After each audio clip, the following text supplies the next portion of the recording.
Alabama, Louisville, Notre Dame, and more. It's time to talk recruiting. Locked On presents The Portal, the daily podcast covering college football recruiting and everything NIL. Part of the Locked On Podcast Network. Your team every day. Welcome back into the Portal Podcast, where you get your daily recruiting, NIL, and transfer portal scoop. I'm your host, Brian Smith, longtime college football recruiting analyst. Thank you for making the Portal Podcast your first listen each and every day here on the Locked On Podcast Network. We're going to be going over some of the latest commitments, including starting with a 27 prospect that I think is going to make an announcement for a particular school. And it just shows how recruiting has changed so much, because you're not just recruiting soon-to-be seniors, you're recruiting throughout the high school ranks. So that's a very interesting topic. We also have the latest commitments. Alabama gets a quarterback. We have an interesting situation going on in the state of Kentucky, which recruiting shouldn't be this way, but we're going to talk about some interesting things going on with a certain Kentucky Wildcats program. And we're also going to talk about the NIL collectives. I knew it was going to happen eventually. I just thought it was going to take a year or two. But the NCAA, Congress, et cetera, they have backed off their original stance on how the NIL collectives work. That's a very important topic in college football. We'll get to that in a little bit. But first, 2026 is going to be the upcoming senior class, the guys that are basically been committing. But we're just starting to get a few players from the class of 27 to make announcements.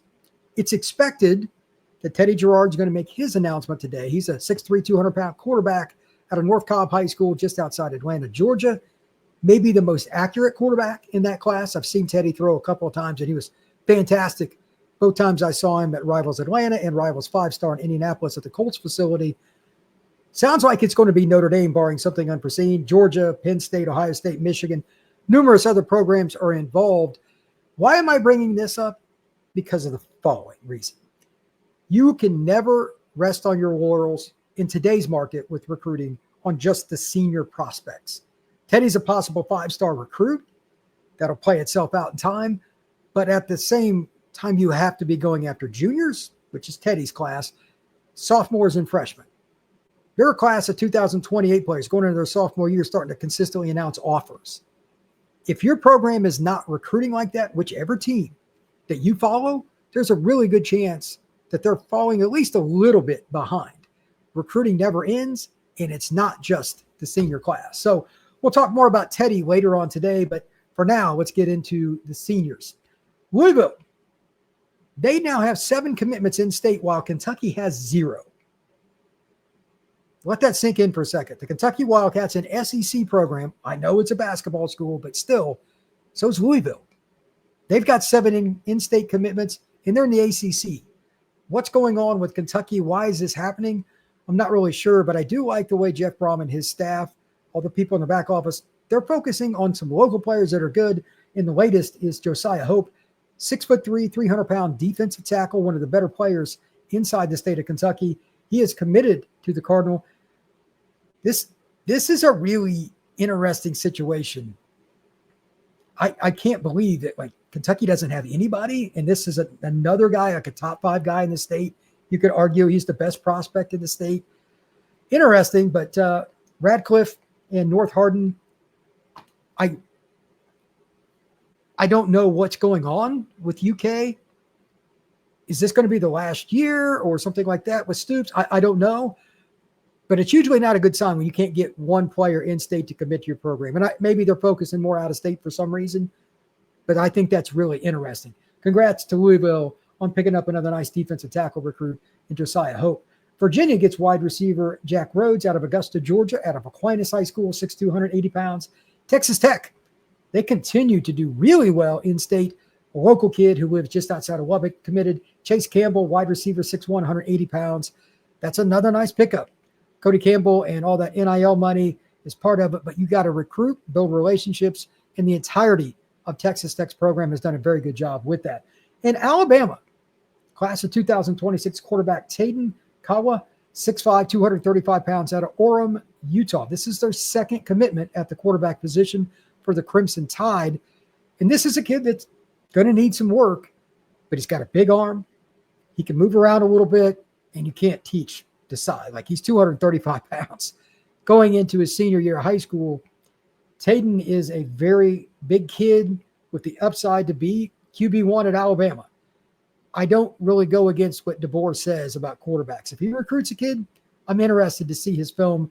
He's got the arm, just needs to work on the technical aspects. And I'm sure with all the people they have on staff at Alabama, this kid will get every opportunity to one day be behind center and QB1 for the Alabama Crimson Tide. When we come back, I'm going to talk a little bit about the collectives.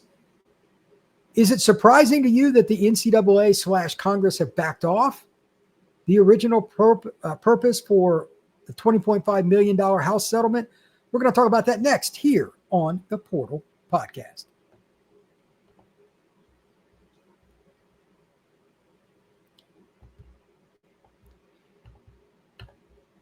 Summer sports are in full swing, and whether you're all about baseball under the lights, golf on the green, or high-stakes soccer action, FanDuel is the best way to make every game even more exciting. You're already following the action. Why not make it a little more thrilling? With FanDuel, you get in on the game while your friends are sitting at the beach getting sunburned.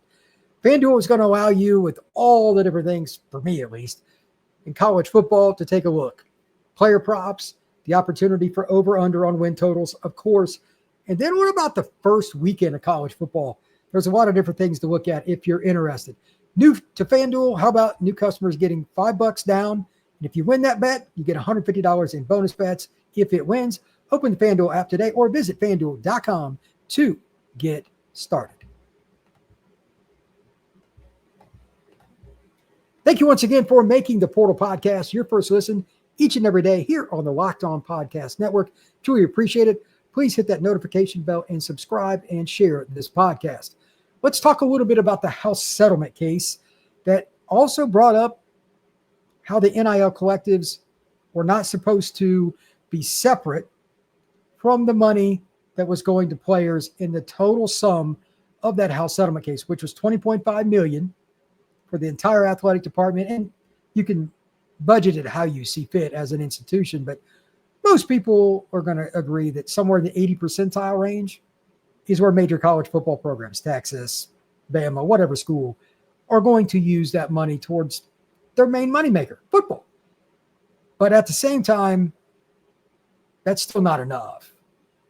You really think these boosters are going to put the genie back in the bottle here now that they've had a taste of being directly involved? There was no way. And they were also going to sue anytime the NIL clearinghouse, which on August 1st, everybody's got to turn their deals in, they were going to sue because they do not belong to school and fill in the blank. Alabama, Texas Tech, Oregon, Illinois, Boston College. It doesn't matter the school. They're separate. Well, now it's been announced by numerous outlets that the NCAA, and in my opinion, Congress is involved still with this as well because the House settlement was involved with Congress. They've decided collectives are separate. I think this is a play to, we're just going to avoid the obvious litigation that's coming and the impossibility of how are we going to enforce anything.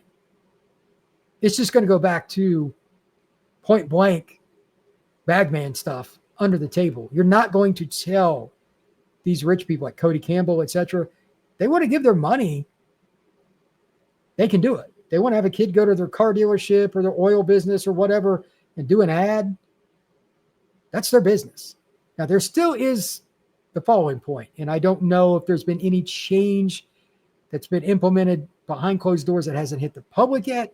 I'm going to guess no, but this is still where the lawsuits could happen, depending on what they do between now and August 1st. But there's still the notion that regardless of where the deal comes from, that the name, image, and likeness of a player, it's going to be valued by somebody, some company. Good luck with that. Because if Cody Campbell at Texas Tech, their famous booster, decides he wants to pay more than that, you're going to get sued there too. That part, I don't know how it's going to go. I'm not really going to dive into that right now, but I do expect to see a lot of weirdness with which deals do get approved and which ones don't, because I'm not sure how you can formulate an opinion on a teenager that maybe he's from a small town or something. He hasn't had a lot of exposure, but he's an elite recruit. How do you put a monetary value on their name, image, and likeness? especially if they go to Texas, if they go to USC, places that have a lot of fanfare, it's hard to do. I expect a lot of lawsuits with that, but we'll see. Nonetheless, it's going to be a very interesting August the 1st, because at the end of the day, you're not going to be able to get through these deals as fast as you want. There's too many of them with the NIL clearinghouse. And secondarily, I can't even imagine how many different institutions are going to be like, you know what? We're going to go ahead and we're going to sue because that deal right there, I've got a buddy that works at this other school. They've got a player very similar. They allowed that deal. Why aren't we getting? The opportunities for lawsuits are still very broad, and I'm curious to see how it goes. But again, August 1st, that's when the deals have to go in, and we'll see what happens with that. But I digress. It's a mess, but the NCAA always seems to get in its own way. It's always been that way my entire life, so I doubt that's going to change much anytime soon. Thank you once again for making the Portal Podcast your first listen each and every day here on the Locked On Podcast Network. Please like and subscribe. We will see you again soon here on the Portal Podcast.